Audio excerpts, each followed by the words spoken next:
Eliphas Levi was a tremendous genius, well-versed in the sciences, as all adepts are supposed to be. And he wrote a tremendous volume of works on the occult. And this is one of them. And it is almost indescribably important in this moment. You know, we really are standing at the crossroads of a tremendous moment in human history. And whenever you're at a crossroads, there's a chance of meeting Hermes. The kind of knowledge that is conferred upon a person by the study and the experience, primarily, the gnosis. The consequence of it is that a person cannot be deluded, they cannot be fooled, they cannot be misled. There are equations for truth. If people were taught this kind of illuminated thinking from the beginning, if you understand the true meaning of as above, so below, you understand the law of octaves, you understand the principle of correspondence, all of the knowledge is going to fall into place so much more easily. It is a tremendous disservice and injustice that this type of knowledge has been occulted from humanity and demonized. And so here we are tonight on a mission to make that right. So chapter 11, the magical chain, Manas, force. The great magical agent, by us termed the astral light, by others the soul of the earth, and designated by old chemists under the names of azot and magnesia. Azot is basically mercury, and magnesia is magnesium sulfate. These were two essential components in the derivation of the Philosopher's Stone, particularly mercury. Mercury was believed to be the substance that allows transmutation to occur, the first metal. And in 1935, I believe it was, 38, we first discovered that you can indeed knock a proton off of mercury and transmute it into gold. And there's a lot more to unpack on that subject, but I talk about it a lot. So, I would just refer you to any one of my other streams where I go into that subject in depth. But there's, an obvious connection between Mercury, the elemental Mercury, and Hermes, Mercury. The transmutation of the lead of everyday experience into the gold of higher consciousness is the fundamental great work of every sentient being. It is also the one fundamental process that is occurring in the universe, according to the Kabbalah, and also according to Penrose, that we have light that becomes frozen in matter, and then it is redintegrated back into light. That prima materia is converted into the Philosopher's Stone on all levels of creation. This occult, unique, and indubitable force is the key of all empire, the secret of all power. It is the winged dragon of Medea, the serpent of the Edenic mysteries. It is the universal glass of vision, the bond of sympathies, the source of love, prophecy, and glory. What is it? It's electromagnetic energy.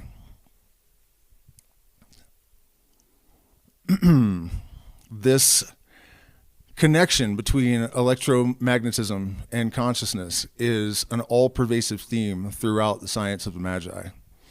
And it is only in the last decade or so, and even the last few years in particular, that we are really starting to uncover that fact from a scientific perspective.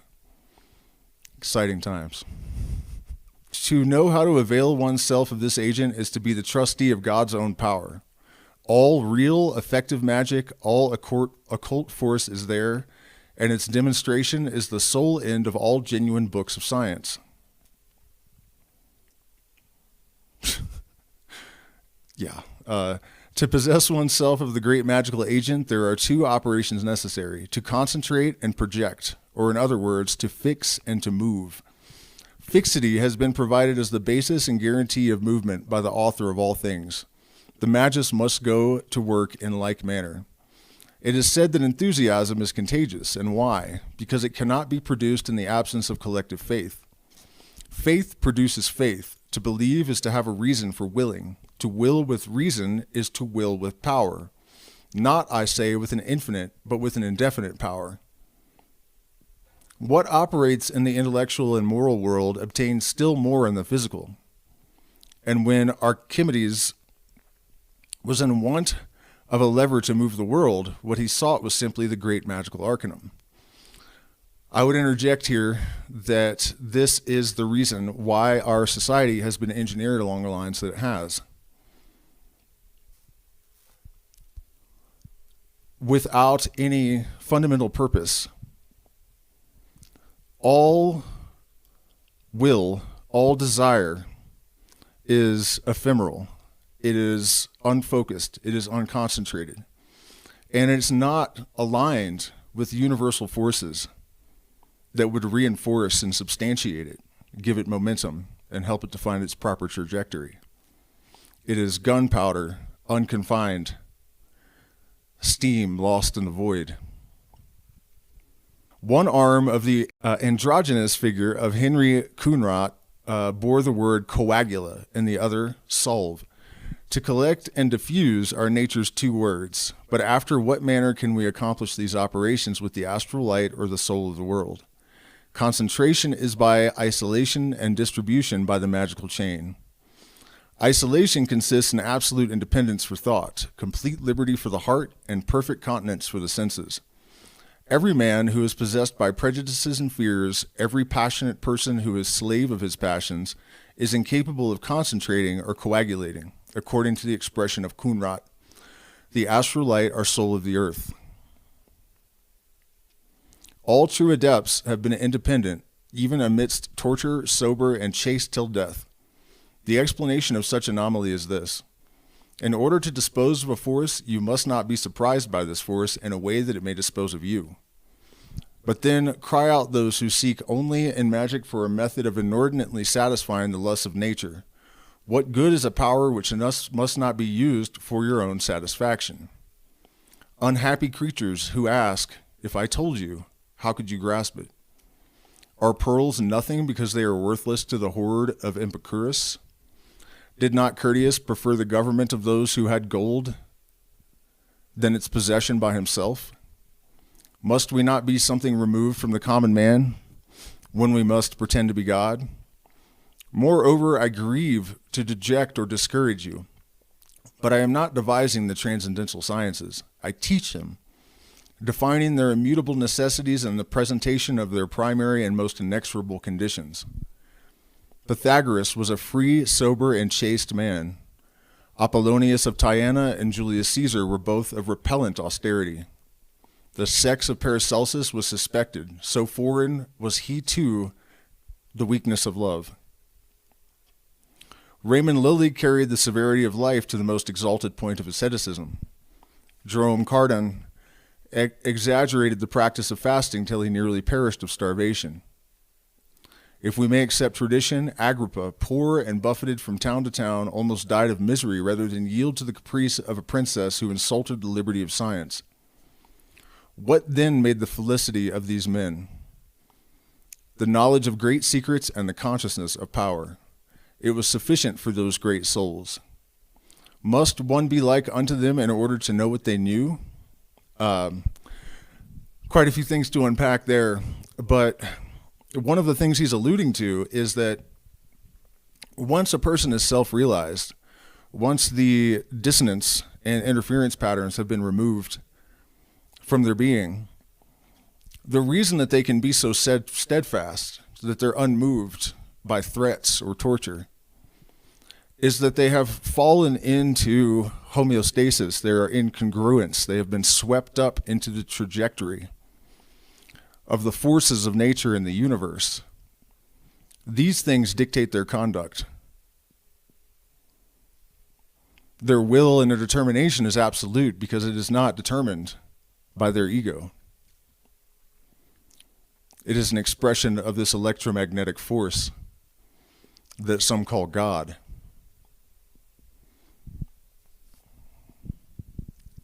Assuredly not, and the existence of this book is perhaps a case in point. But in order to do what they did, it is absolutely necessary to take the means which they took.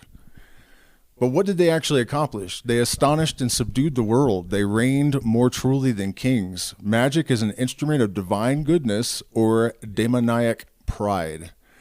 But it is the annihilation of earthly joys and the pleasures of mortal life.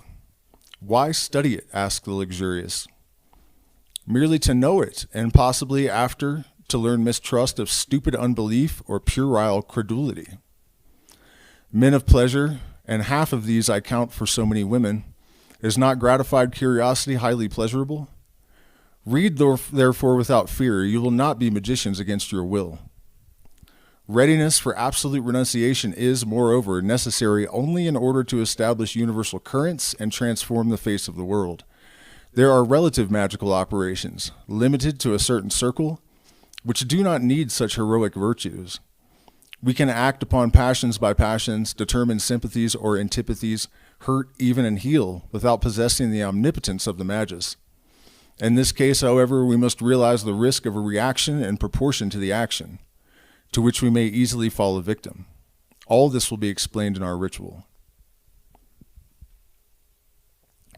In other words, some people are musicians to the extent that they cannot do anything else. They go to school for it. They practice constantly. They learn to compose. You know, their level of dedication leaves absolutely no room for anything else in their life. But many people just play the guitar.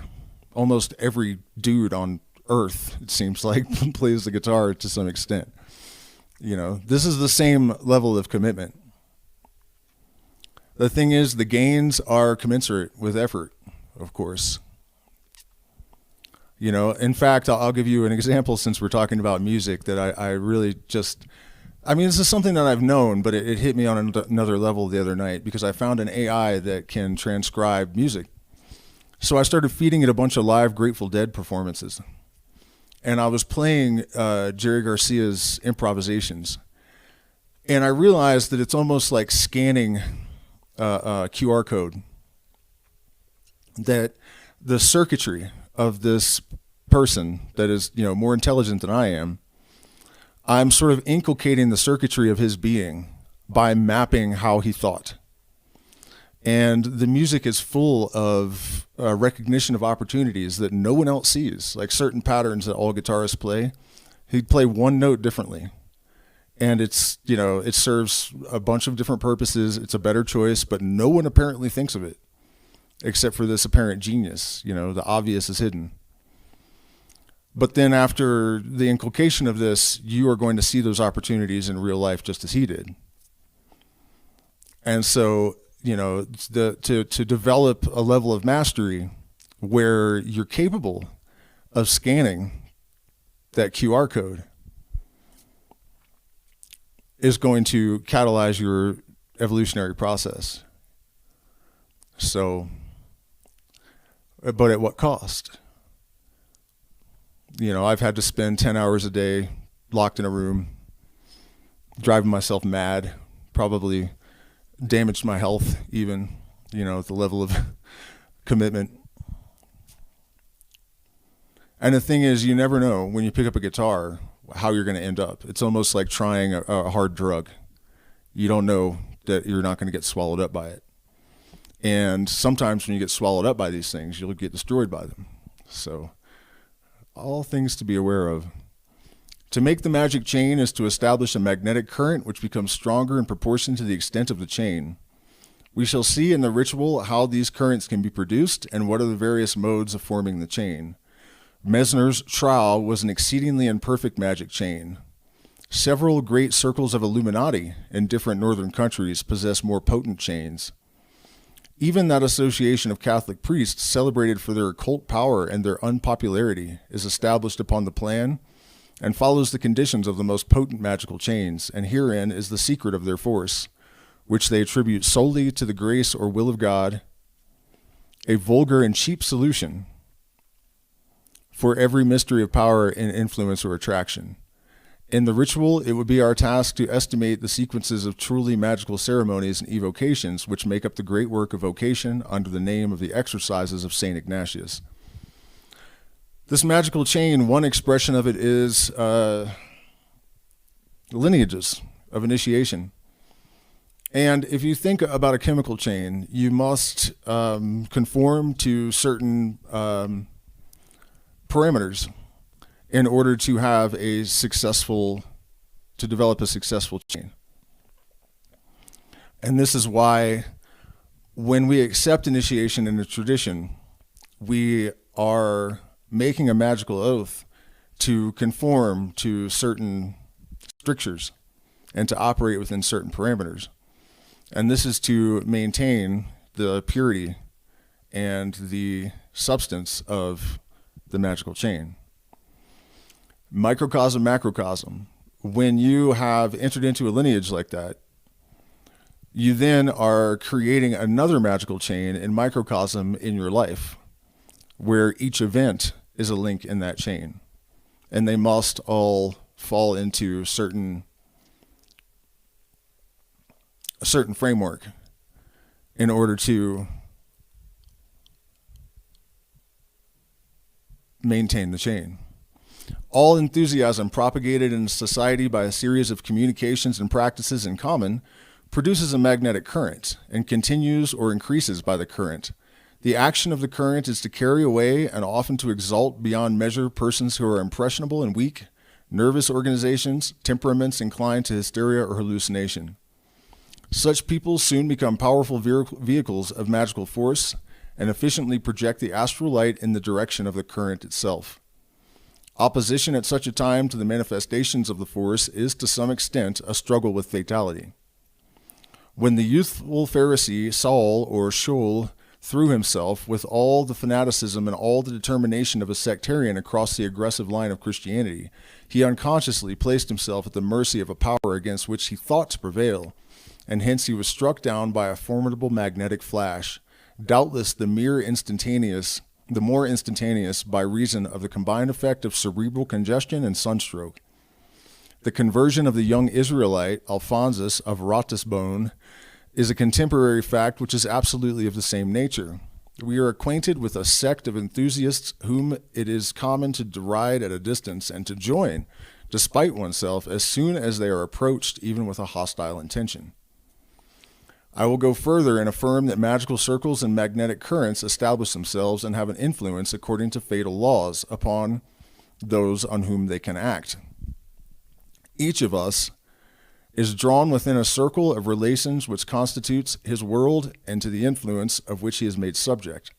The lawgiver of the French Revolution, that man whom the most spiritual nation in the whole world acknowledged as the incarnation of human reason, Jean-Jacques Rousseau, was drawn into the most lamentable action of his life, the desertion of his children by the magnetic influence of a libertine circle and a magical current of tabla de heur.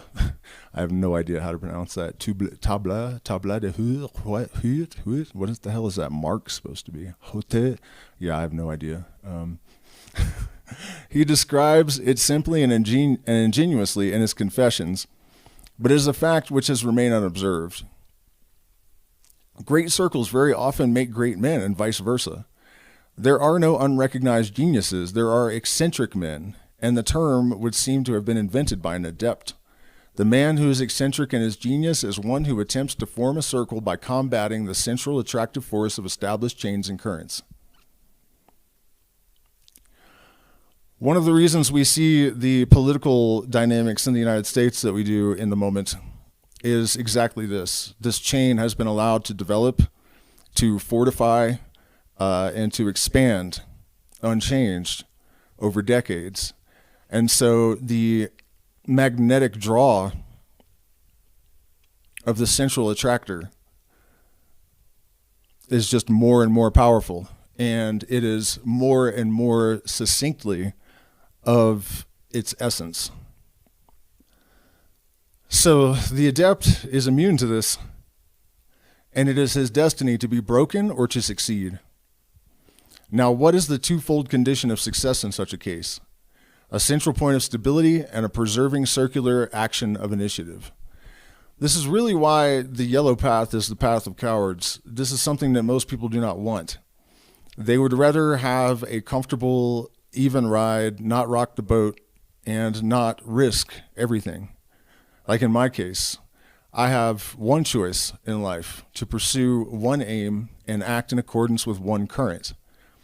If I succeed, then I succeed. But if I do not, I fail. There's no middle ground. There's no plan B.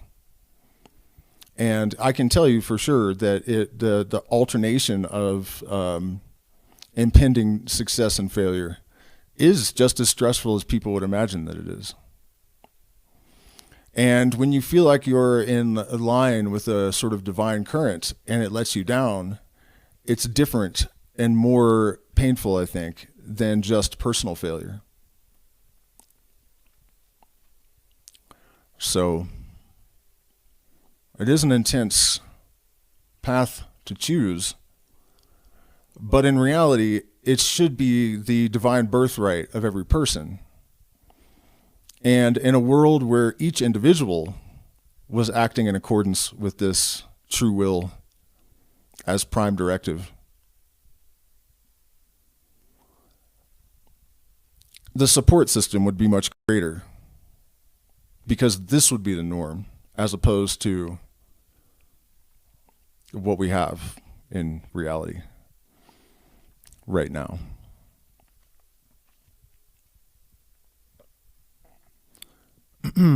Now, what is the twofold condition of success in such a case? A central point of stability and preserving circular action of initiative. The man of genius is one who has discovered a real law and is thereby possessed of an invincible, active, and grinding power. He may die in the midst of his work, but that which he has willed come to pass in spite of his death, and is indeed often ensured thereby, because death is a veritable assumption for genius. When I shall be lifted up from the earth, said the greatest of initiators, I will draw all things after me. Do I think music theory was invented by magicians? 100% it was. It was invented by Pythagoras. The system that we use today is like the first note, if you just take a whole length of string and pluck it, that's the one, right? And this is God. This is where all the other things want to return at the end of the cycle. Then the two is half that plucked, right? And it is the introduction of duality, the first minor chord. The wink your third eye thrice, if you know what I mean. The law of threes. The chord is three notes, the triad, the trinity, the first three elements, stabilized by the fourth, and so on and so forth. So yeah, it absolutely was. And I've been meaning to do videos about this, because the occult correspondences are crazy with music theory. And it's not because Pythagoras what inculcated these things into the system as a magician. It's because the system is derived from nature. And that makes these things reflections of nature. And it's like a microcosm of the macrocosm. And there's way more to it, like octaves, right? The law of octaves does not just exist in music. It also exists in chemistry and a lot of other systems. Oh, one more thing on this subject, actually. I just posted a video in the community where somebody was demonstrating John Coltrane, the great jazz saxophonist, version of the circle of fifths. And the circle of fifths that we generally use, it's based on the major scale. Well, he changed it to the chromatic scale, which gives it 12 tones like the zodiac. And when you connect the octaves, you get a pentagram with 12, the zodiac around it. And furthermore, if you do this based on the tritone, which is like a diminished, anyways, the opposite basically of a tritone is an augmented chord. And when you connect the augmented chords, you get a descending and ascending hexagram in front of this pentagram. So magicians are still contributing to the development of music theory. In fact, there's a new system, Barry Harris's, is it major six diminished, I guess? We can't go down this rabbit hole right now. I a lot of you guys might not even be musicians. You're not going to know what the hell I'm talking about. But I'll make a video and explain it all because it's totally worth it. So thank you for asking that question. I've been meaning to do that forever, and it's more than time. By the way, you guys, hit the like button, please. Share, subscribe. Consider becoming a patron. We are demonetized, so if you appreciate this content, also you can get FaceTime with me. You can get guitar lessons. You can get discounts on retreats and whatnot. If you have been a patron for a long time, you can join our patron-only Discord. You have access to 6 or 7 years now of premium material that is very similar to the stuff that we're working on here. So I do appreciate that. You can make one-time contributions in the there's options in the chat and in the descriptions of videos, and we do appreciate your support. So the law of magnetic currents is that of the movement of the astral light itself, which is always double and augments in an opposite sense. A great action invariably paves the way for a reaction of equal magnitude, and the secret of phenomenal successes consists entirely in the foreknowledge of reactions. Thus did Chateaubriand, penetrated with disgust at the Saturnalia of the Revolution, foresee and prepare the immense success of his genius of Christianity. To oppose oneself to a current at the beginning of its revolution is to court being destroyed by that current. Like the great and unfortunate Emperor Julian, to oppose oneself to a current which has run its ground is to take the lead of a contrary current. The great man is he who comes seasonably and knows how to innovate opportunely. In the days of the apostles, Voltaire would have found no echo for his utterances and might have been merely an ingenious parasite at the banquets of Tramalcion. Now, at the epoch wherein we live, everything is ripe for a fresh outburst of evangelical zeal. Don't you know? And Christian devotion, precisely by reason of the prevailing general disillusion, egoistic positivism, and public cynicism of the coarsest interests. The success of certain books and the mystical tendencies of minds are unequivocal symptoms of this widespread disposition. We restore and we build churches only to realize more keenly that we are void of belief, only to long the more for it. Once more does the whole world await its Messiah, and he cannot tarry in his coming. Let a man, for example, come forward who by rank or by fortune is placed in an exalted position, a pope, a king, even a Jewish millionaire. And let this man publicly and solemnly sacrifice all his material interest for the weal of humanity. Let him make himself the savior of the poor, the disseminator, and even the victim of doctrines of renunciation and charity, and he will draw around him an immense following. He will accomplish a complete moral revolution in the world, but the high place is before all things necessary for such a personage. Because in these days of meanness and trickery, any word issuing from the lower ranks is suspected of interested ambition and imposture. Yea, then who are nothing, yea, who possess nothing, aspire not to be apostles or messiahs. If you have faith and would act in accordance therewith, get possession, in the first place, of the means of action, which are the influence of rank and the prestige of fortune. Now, that's some gangster shit that, you know, we have a real problem with. But we have this presumption that the spiritual person wants no wealth. They want no power. But then we have this sort of antinomy that manifests as people that want power not wanting anything to do with spirituality. This is not good. And so I've always been of the position that if a person is first in alignment, They actually will, if they have real empathy and something other than just selfishness driving them to just sit and detach. Save yourself kind of attitude. They will pursue wealth and power because in this world, some of the laws, the rules are dictated to us and not by us. And as long as we don't have anyone willing to lead and able to position themselves to do so,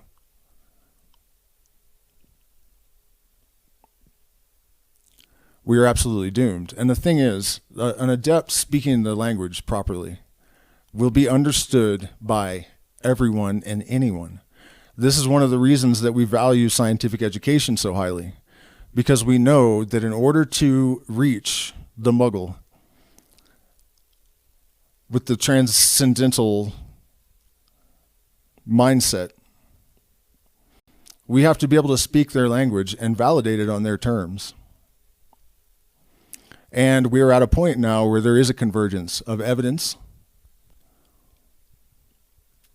in favor of the position that Levi and Crowley and myself and many others have taken.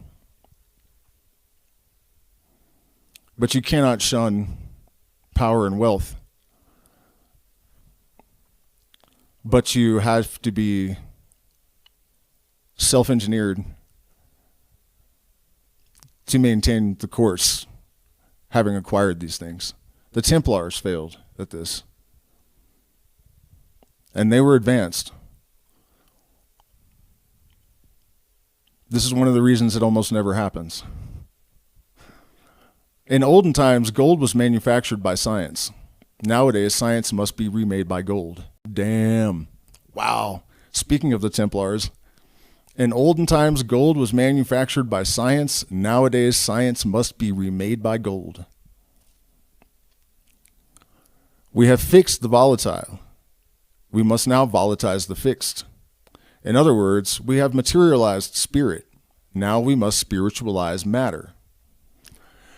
The most sublime utterance now passes unheeded if it goes forth without the guarantee of a name, that is to say, of a success which represents a material value. What is the worth of a manuscript? That of the author's signature among the booksellers? That established reputation known as Alexander Dumas at T? I don't know what that is. Represents one of the literary guarantees of our time. But the House of Dumbass is in repute only for the romances which are its exclusive production. Let Dumbass devise a magnificent utopia or discover a splendid solution of the religious problem, and no one will take them seriously, despite the European celebrity of the panurge of modern literature. We are in the age of acquired positions, where everyone is appraised according to his social and commercial standing. Unlimited freedom of speech has produced such a strife of words that no one inquires what is said, but who has said it. If it be Rothschild, His Holiness pens the 9th, or even Monseigneur Duplanlou, it is something. But if it be Tartempion, it is nothing. Were he even, which is possible after all, an unrecognized prodigy of genius, knowledge, and good sense. Hence, to those who would say to me, if you possess the secret of great successes and of a force which can transform the world, why do you not make use of them? I would answer, this knowledge has come to me too late for myself, and I have spent over its acquisition the time and the resources which might have enabled me to apply it. I offer it to those who are in a position to avail themselves of it. Kind of how I feel. Illustrious men, rich men, great ones of this world who are dissatisfied with that which you have, who are conscious of a nobler and larger ambition, will you be fathers of a new world? Kings of a rejuvenated civilization? A poor and obscure scholar has found the lever of Archimedes, and he offers it to you for the good of humanity alone, asking nothing whatsoever in exchange. The phenomena which have quite recently perturbed America and Europe as regards to table turning and fluidic manifestations are simply magnetic currents at the beginning of their formation, appeals on the part of nature inviting us for the good of humanity to reestablish the great sympathetic and religious chains. As a fact, stagnation in the astral light would mean death to the human race, and torpor in this secret agent has already been manifested by alarming symptoms of decomposition and death. For example, cholera morbus, the potato disease, and the blight of the grape are traceable solely to this cause, as the two young shepherds of La Salette saw darkly and symbolically in their dream. The unlooked-for credit which has awaited their narrative, and the vast concourse of pilgrims attracted by a statement so singular and at the same time so vague that these two children without instruction and almost without morality are proofs of the magnetic reality of the fact and the fluidic tendency of the earth itself to operate the cure of its inhabitants. That is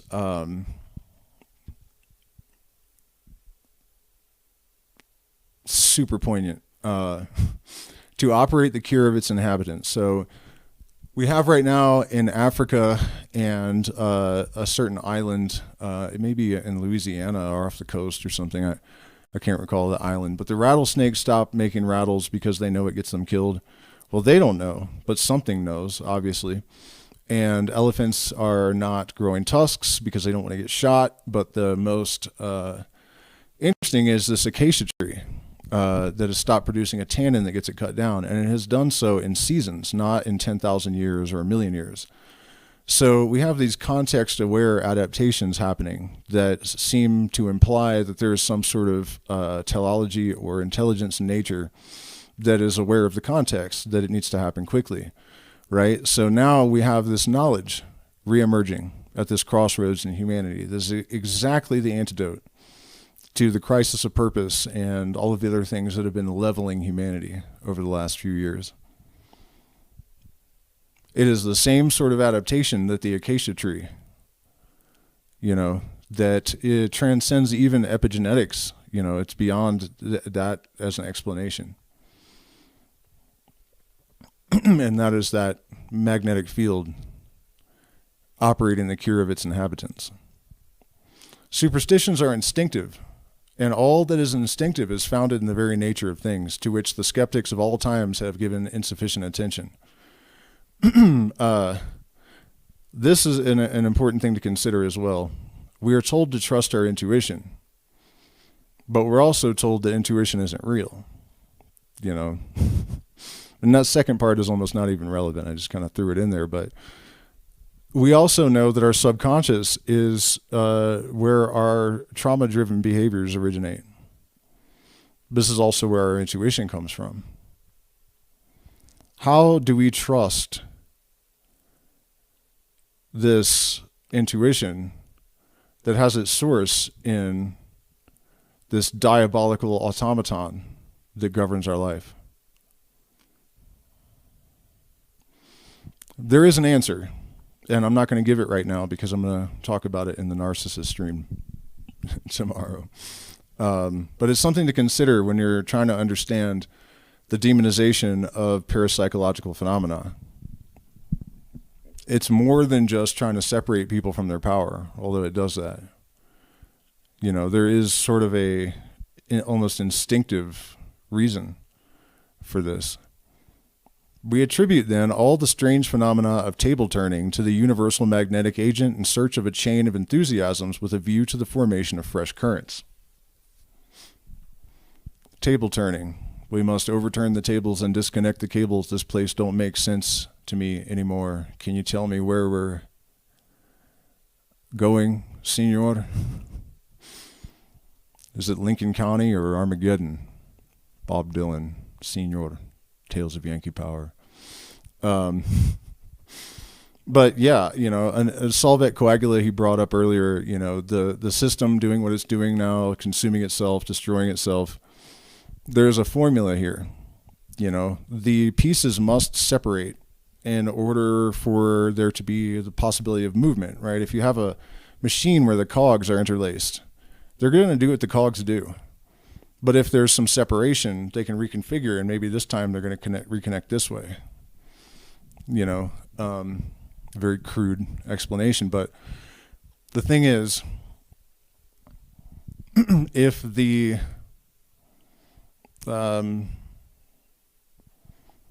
solve, if the dissolution is too violent, if there's too much separation, when the components come back together, they slam together too violently and destroy the system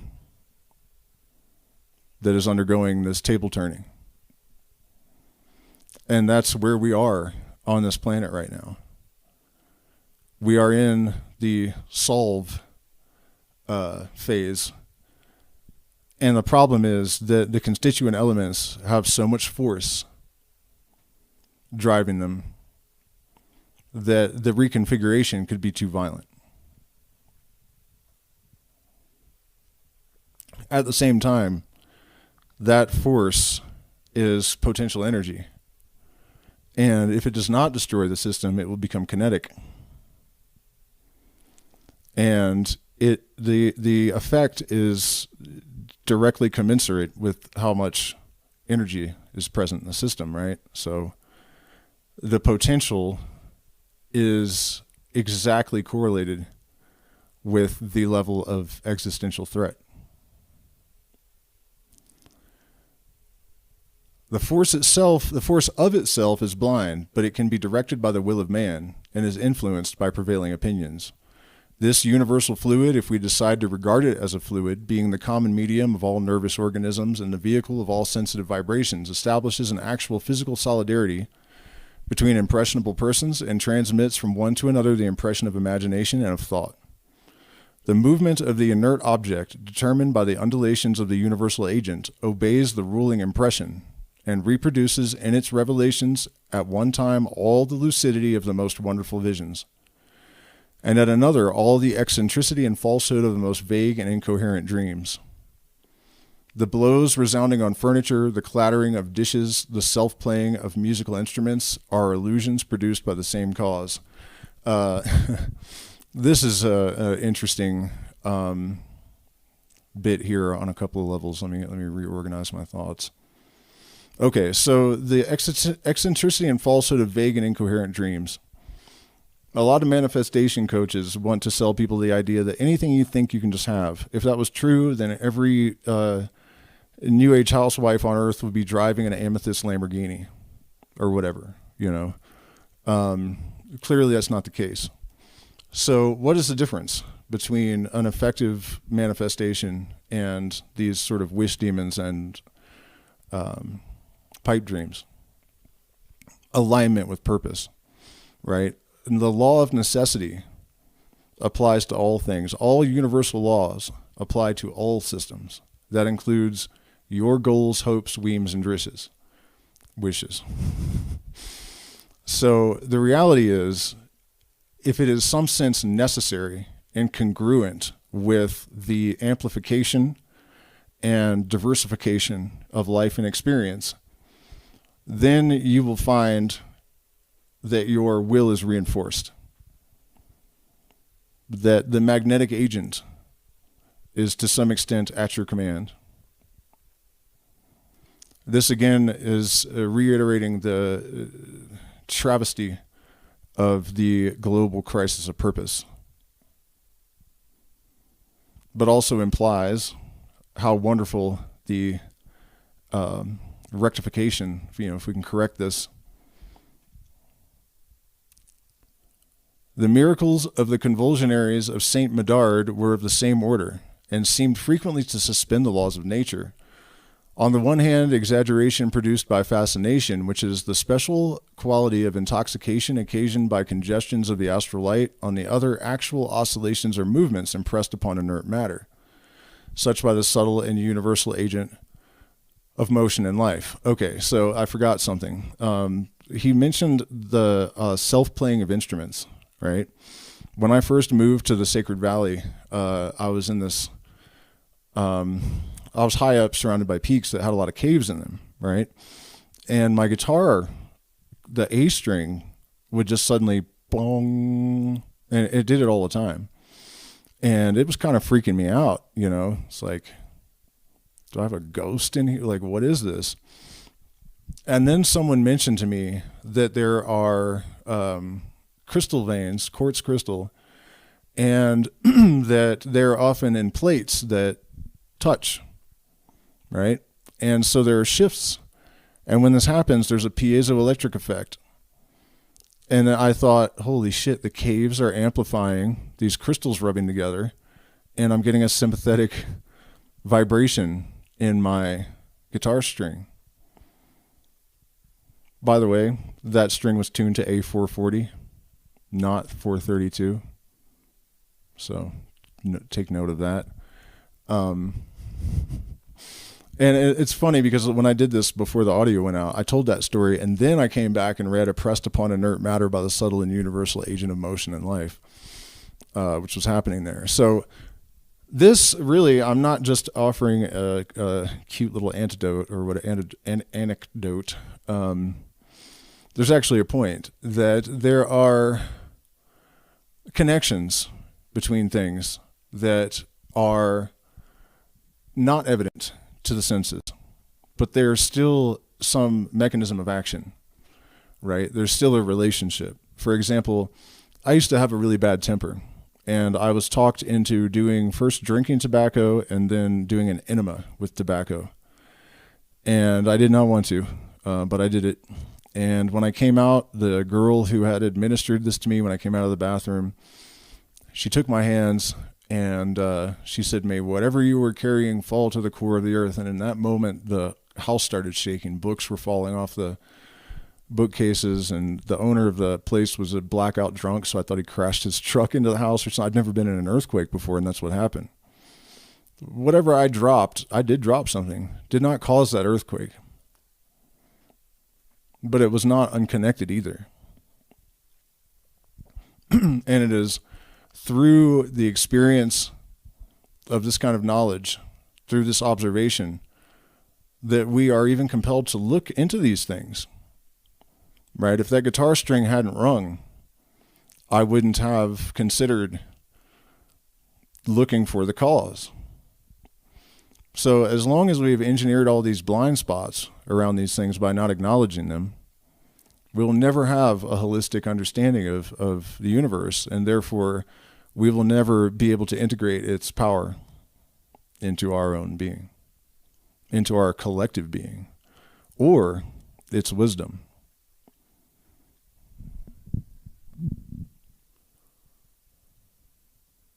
Such is the sole foundation of these occurrences, which look so marvelous, as we may easily demonstrate at will by reproducing in accordance with rules laid down in the ritual. The most astounding of these phenomena, establishing, as can be done quite simply, the absence of trickery, hallucination, or error. It has frequently happened to me after experiments in the magic chain, performed with persons devoid of good intention or sympathy, that I have been awakened with a start in the night by truly alarming impressions and sensations. On one such occasion, I felt vividly the pressure of an unknown hand attempting to strangle me. I rose up, lit my lamp, and set myself calmly to work, seeking to profit by my wakefulness and to drive away the phantoms of sleep. The books about me were moved with much noise, papers were disturbed and rubbed one against another, timber creaked as if on the point of splitting, and heavy blows resounded on the ceiling. With curiosity, but also with tranquility, I observed all these phenomena, which would not have been less wonderful had they been only the product of my imagination, so real did they seem. For the rest, I may state that I was in no sense frightened, and during this occurrence I was engaged upon something quite foreign to the occult sciences. By the repetition of similar phenomena, I was able to attempt the experience of evocation, assisted by the magical ceremonies of the ancients, when I obtained truly astounding results, which will be set forth in the 13th chapter of this work. And now we are getting into the great work, but we're not going to do it tonight. This is going to be the beginning of the next. I am super excited for this. Let me reorganize my screens, and we can chat for a minute. I had planned to go longer tonight, but I'm so hungry that I actually feel weak. So